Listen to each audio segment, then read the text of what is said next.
Ya, terima kasih ya. Kami ucapkan terima kasih kepada teman-teman media semua. Sampai hari ini masih setia, masih mau mengawal kasus ini juga ya.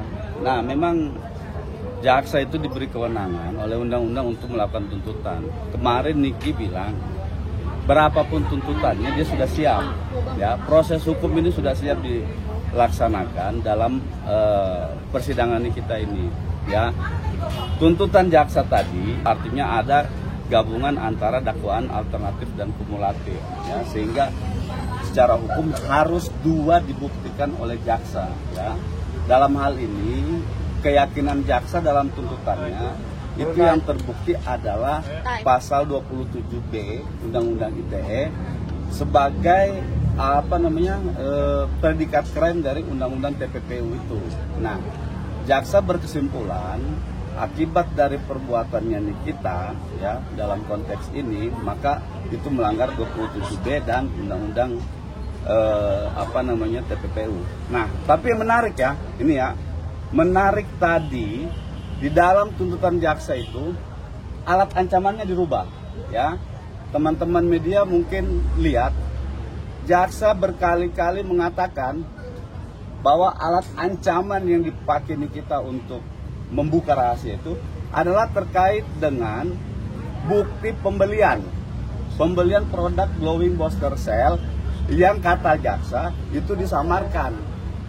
Dengan bukti itu kemudian dipakai untuk mengancam Reza Gladys. Nah, berarti jaksa sendiri tidak konsisten dengan dakwaannya. Di awal dia sebutkan bahwa ancaman itu karena mau membuka produknya yang bermasalah, menjelek-jelekan. Sekarang dirubah sama jaksa dalam tuntutannya, alat mengancam di dalam Undang-Undang ITE yang disebutkan jaksa tadi itu adalah karena ada pembelian produk glowing booster itu yang disamarkan tanggal pembeliannya. Nah, ini menarik. Nah, sekarang pertanyaan seriusnya, apa yang menjadi rahasia di dalam bukti pembelian itu? Kalau itu misalnya tidak disamarkan, ya logikanya begitu ya. Kalau itu tidak disamarkan, maka apa rahasia yang akan terbongkar dari pembelian itu, bukti pembelian. Nah, di situ sebenarnya tidak memenuhi ancaman yang dimaksud. Nikita dianggap ya. Jadi gini, kalau Undang-Undang ITE itu deliknya itu adalah mengancam membuka rahasia atau mengancam ancaman pencemaran atau membuka rahasia. Ya, sekarang kita pakai logika jaksa. Jaksa bilang dalam tuntutannya alat ancaman itu adalah suatu bukti pembelian. Oke? Pertanyaan seriusnya, kalau itu dibilang sebagai alat mengancam, maka pengancaman pencemarannya di mana? Ya. Itu kan ada jelas kita buktikan di persidangan juga. Kami membuktikan di persidangan pembelian itu disampaikan langsung oleh saksi Yosi. Yosi waktu itu yang bertemu sama Nikita di Sambal Setan Kemang. Saksi Yosi ini juga kemudian menyampaikan kepada Nikita, Kak Niki, saya ada barangnya, bukti pembeliannya ada. Lah, terus apanya yang disamarkan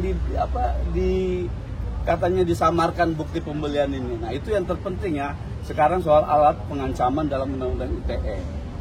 Kemarin dibilang katanya karena dia mempunyai rahasia, mempunyai produk ini, kemudian dengan itu menjelek-jelekan dan sebagainya, itu dikatakan sebagai ancaman. Itu di awal persidangan dakwaan itu. Nah, ternyata di endingnya jaksa merubah alat ancaman itu bukan lagi menjelek-jelekan produk. Nah, itu ya. Nah, yang kedua soal TPPU. Karena ini ada dua pasal. Ya, tadi yang saya bilang karena dakwaannya kombinasi, jadi harus ada dua pasal. Pasal 3 Undang-Undang TPPU ya, itu berkaitan dengan kita sering bahas di persidangan ini terkait dengan bagaimana caranya Nikita itu menyamarkan atau menyembunyikan asal-usul harta ini. Itu di dalam delik pasal 3 Undang-Undang TPPU ya. Oke lah, kami sebenarnya tidak apapun yang disampaikan oleh jaksa di dalam sebuah tuntutannya itu hak dia juga kan sebagai penuntut umum yang diberikan kewenangan oleh undang-undang. Tapi saya mau sampaikan begini, kita harus berkaca dari fakta persidangan, ya. Bukan kemudian hal itu menjadi asumsi-asumsi saja gitu kan. Kita lihat di fakta-fakta persidangan sebelumnya. Niki mendapat uang itu karena dia mengetahui setelah diberitahu oleh Mail ada deal-dealan dengan Reza Gladys. Itu dulu ya kita bicara. Deal-dealan itu bentuknya apa? Ada 3 hal yang diminta Reza Gladys kepada Mail pada saat itu, ya. Salah satunya adalah tidak melakukan review atau berhenti mereview, ya. Kemudian itu pasang badan. Niki disuruh pasang badan untuk kepada orang yang menyerang Reza Gladys pada saat itu, termasuk salah satunya adalah permintaannya kalau Doktif nyerang, Niki diminta untuk membantu. Nah, itu poinnya, ya. Di undang-undang TPPU ini akhirnya itu disepakati, ada proses negosiasi, diakui juga tadi sama jaksa, dibacakan dalam tuntutannya segala macam. Nah, sehingga sampailah itu kepada tahap kesepakatan. Negosiasi ini sudah berlangsung. Kalau negosiasi ini dibuktikan dengan apa? Dibuktikan dengan adanya pembayaran dari pihak Reza Gladys, ya. Pembayaran itu bagaimana cara teknis membayarnya? 2 miliar ke PT Bumi Parawisesa, 2 miliar cash. Oke. Nah, karena rangkaian peristiwa ini, ya, maka kita mengatakan atau menyimpulkan bahwa itu adalah sebuah kesepakatan gitu. Sehingga dia dengan tidak ada maksud menyembunyikan asal usul harta itu, kita tidak mempunyai mens rea untuk mengaburkan asal usul harta itu, dia suruh transfer ke Bumi Parawisesa. Di situ jelas nanti di notis ya, namanya Nikita Mirzani, ya. Pembayarannya atas nama Nikita Mirzani, pemesanannya atas nama Nikita Mirzani. Nah, ini semua sudah terungkap di persidangan. Nah, itu tadi yang kami bilang, kok fakta-fakta ini dalam tuntutan jaksa dikesampingkan gitu, atau bisa kita bilang dihilangkan gitu ya, fakta-fakta ini. Nah, kenapa dengan fakta itu menjadi penting? Apakah unsur menyembunyikan atau menyamarkan asal usul harta ini terpenuhi? Bagaimana cara dia? Jadi harus muter, duit itu harus muter dulu begini. Itu TPPU, kerja TPPU begitu. Dia harus muter, makanya ada 3 tahapan tadi itu, layering, placement, integration. Itu harus muter, nanti ujungnya kembali ke Nikita. Barulah kemudian Nikita membelanjakan uang itu untuk pembelian properti misalnya, untuk pembelian barang bergerak atau tidak bergerak. Itu baru namanya sistem kerja TPPU yang sesuai undang-undang. Bukan kemudian tiba-tiba ada kesepakatan ditransfer ke sana atas namanya jelas, tiba-tiba disimpulkan sebagai sebuah tindak pidana pencucian uang. Berarti untuk tuntutan 11 tahun itu tinggi, Pak? Tuntutannya tinggi, itu bukan lagi ya saya berpendapat ya. Itu tuntutan tidak lagi berdasarkan fakta gitu loh. Tidak lagi berdasarkan bukti-bukti yang ada di persidangan ya. Sehingga seolah-olah terlihat ya, jaksa ini kan sifatnya adalah dalam hal ini adalah sebagai penegak hukum ya. Jangan nanti diartikan jaksa ini sebagai misalnya mewakili dari si korban. Negara memberikan dia tugas adalah memang sebagai menuntut menjadi kalau ada korban dari pihak gitu. Tapi tuntutan itu juga harus dilihat dalam perspektif hukum gitu loh. Perspektif hukum yang tadi kami sampaikan, faktanya apa, dokumennya apa, bukti apa. Sekarang kita tahu semua ya. Saya berkeyakinan, saya katakan hari ini setelah mendengar tuntutan, keyakinan kami penasihat hukum Nikita semakin kuat bahwa Nikita akan bebas.